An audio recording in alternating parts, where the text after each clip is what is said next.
ঢাকা ক্যানিগঞ্জের মধ্যে নববর্ষ উদযাপন করতে কোথায় গেলাম অ্যান্ড নববর্ষের সকাল থেকে সন্ধ্যা পর্যন্ত কেমন গেল, কোথায় কোথায় যাওয়ার প্ল্যান ক্যান্সেল হয়ে গেল, কোথায় সার্টেন প্ল্যান করে চলে গেলাম, সবকিছুই আজকে ভিডিওতে আছে।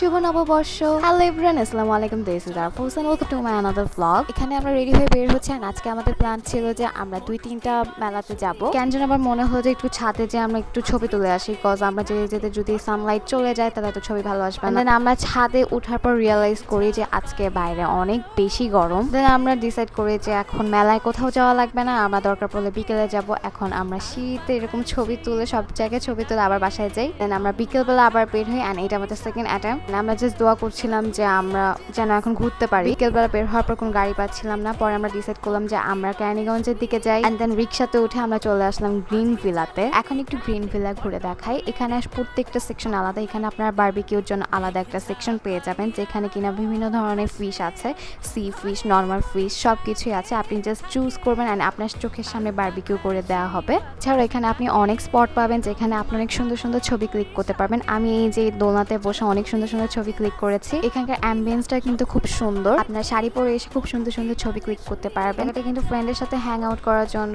আর ফ্যামিলি আউটিং এর জন্য একদম পারফেক্ট। এখানে এর আগেও এসেছি, আমি আমার কাজিনদের সাথে আউটিং এ এসেছিলাম। এখানে কিন্তু ইনডোরটা খুব সুন্দর করে ডেকোর করা, সন্ধ্যায় তখন কিন্তু দেখতে খুব সুন্দর লাগে। আমরা বসার জন্য এই সেকশনটা চুজ করি। আর এই হচ্ছে গ্রিন ভিলার গেট, এটা হচ্ছে মধু সিটিতে। আর এখানে আপনি আসলে আপনার পার্কিং নিয়েও কোনো ঝামেলা হবে না। এই গ্রিন ভিলার ঠিক সামনে অনেক বড় পার্কিং স্পেস। এখান থেকে খাওয়া দাওয়া করার পর তার সামনে একটা পার্ক আছে, আমরা সেই পার্কে গিয়েছিলাম। পার্কটাও খুব সুন্দর, এখানে অনেক রাইডস ছিল। যেহেতু পয়লা বৈশাখ ছিল সেহেতু এই গ্রিন ভিলা অ্যান্ড পার্কের সামনে অনেকগুলো স্টল বসেছিল। স্টল অনেক সুন্দর সুন্দর চুড়ি বিক্রি করছিল, তো আমরা এখান থেকে চুড়িও কিনেছি, বাট ওই ক্লিপটা আমার আর অ্যাড করা হয়নি। তো আজকে ব্লগটা এই পর্যন্তই। সবাই আমার জন্য দোয়া করবেন। আল্লাহ হাফেজ আর সবাইকে আবার শুভ নববর্ষ।